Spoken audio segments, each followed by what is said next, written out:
Bonjour à toutes et à tous. Ce bulletin d'information que nous démarrons avec Maître Abdoulaye Wade qui se prononce sur l'affaire Ousmane Sonko, qui défraie la chronique depuis bientôt 10 jours. Le pape du SOPI, dans un communiqué donc, soutient que le leader de PASTEF a manqué de prudence. Il soutient que son inexpérience a été exploitée par un adversaire puissant et futé qui connaît ses faiblesses. Abdoulaye Wade dit condamner cette façon d'éliminer un adversaire politique. Nous parlons à présent de la pandémie du coronavirus avec le centre de traitement de l'hôpital Aristide de Dantec qui reçoit du matériel de la part de l'Association nationale des assistantes sociales du Sénégal. Rappelons que ce centre ne prend en charge que les cas graves depuis le début de la deuxième vague et 70% donc ont été sauvés. On voit cela dans cet élément signé Alassane Ba et Mohamed Dian. Les assistantes sociales du Sénégal au chevet des malades du Covid-19 de l'hôpital Aristide Le Dantec, conscientes de l'implication de tous dans la gestion contre cette pandémie, du matériel très utilisé par le corps médical dans le cadre de la gestion des patients. Nous avons jugé nécessaire et utile de venir en appoint à nos collègues du corps médical. Ce lot est composé de différents articles qui seront utiles aux malades et au personnel aussi. Ce n'est pas notre première action en guise de riposte à la pandémie.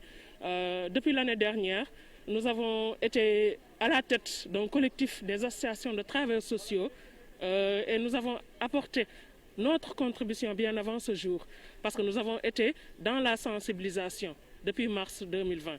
Ceci vient en appui à ce que nous avons déjà eu à faire. Un acte salué à sa juste valeur. L'hôpital Le Dantec a renforcé son dispositif depuis l'annonce de la deuxième vague. Le CTE ne prend en charge que des cas graves. Et des cas qu'on doit admettre en réanimation, des cas beaucoup plus graves.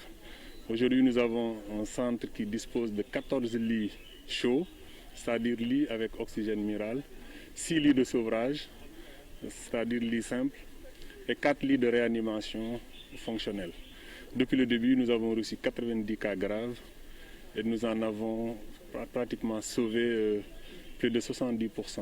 Nous avons un taux de mortalité relativement faible au niveau du CTE qui tourne autour de 30%. Et donc c'est un taux partagé entre le CTE qui reçoit les malades graves, mais aussi le CTE qui reçoit les cas de réanimation. L'association ne se limite pas seulement à l'hôpital de Dantec. L'hôpital Fann a reçu également un don identique.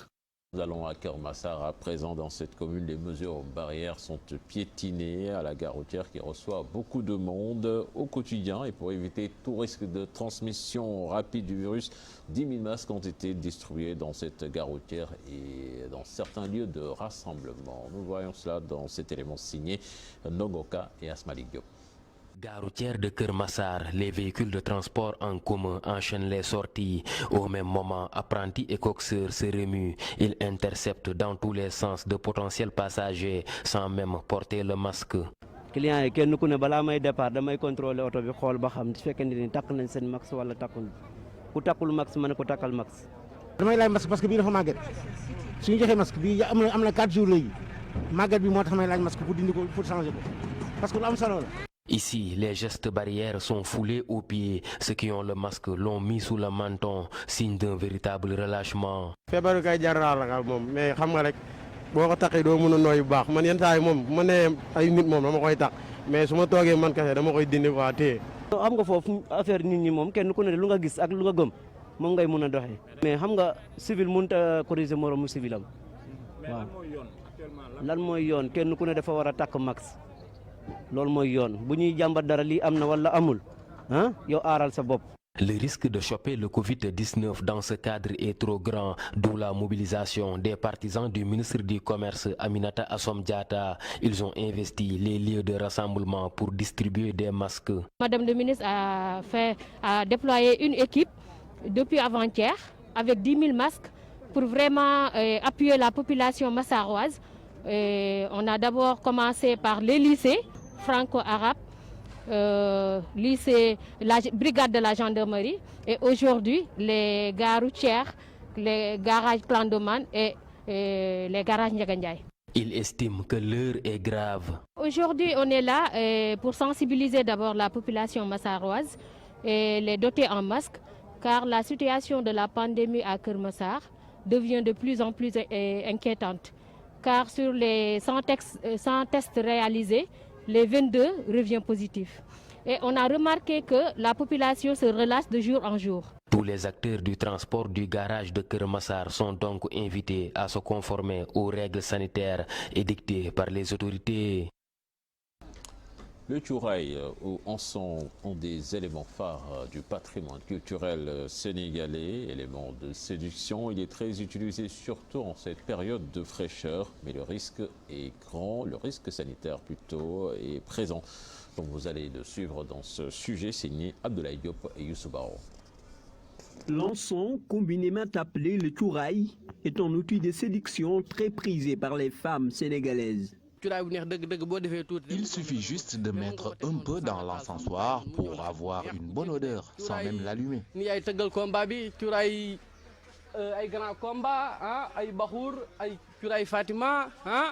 Mais s'il est utilisé pour la désodoration de la maison, il présente aussi des effets néfastes. Cette dame célibataire qui allume de l'encens au quotidien confirme. Oui, c'est dangereux pour les enfants, surtout pour les asthmatiques. La femme doit mettre l'encens et l'allumer quelques minutes avant l'arrivée de son mari. C'est mieux. Selon le médecin urgentiste, la mauvaise utilisation de l'encens peut entraîner une intoxication du monoxyde de carbone. Les symptômes ne sont pas spécifiques. Mais globalement, c'est des maux de tête, des nausées, des vomissements, des étourdissements, des vertiges qui peuvent aller maintenant jusqu'au coma, voire jusqu'au décès. Le gaz du monoxyde de carbone peut même causer une perte humaine. Lorsque on utilise du charbon de bois qui est consommé dans un environnement clos, où il n'y a pas suffisamment d'oxygène, le gaz qui est produit, parce que la consommation n'est pas faite de façon normale, le gaz qui est produit, ça s'appelle du monoxyde de carbone. Et c'est un gaz qui est asphyxiant, qui n'a pas d'odeur, qui n'est pas irritant, qui n'a pas de couleur. Donc du coup, on ne sent pas qu'on est en train de s'intoxiquer à ce gaz-là. D'après le journal L'Observateur, une femme et ses 2 filles sont retrouvées mortes à Yoftongor, asphyxiées par l'encens. Un autre couple aurait perdu la vie à Rufisque pour les mêmes causes. Le médecin affirme que pour éviter les intoxications de monoxyde de carbone, il faut éviter les charbons de bois non consumés ou au mieux utiliser le gaz électrique et aérer les espaces au moins 10 à 15 minutes le matin et le soir. L'actualité internationale à présent avec le gouvernement guinéen qui déclare une épidémie de maladie à virus Ebola dans la préfecture de Zéro-Corée, plus précisément à Gouéké. En tout et pour tout, 7 cas ont été confirmés, dont 3 décès. 10 après Ra. serait parti de Gouéké, une localité située dans la préfecture de Zéro-Corée. Les autorités sanitaires ont découvert 7 personnes atteintes par le virus de l'Ebola.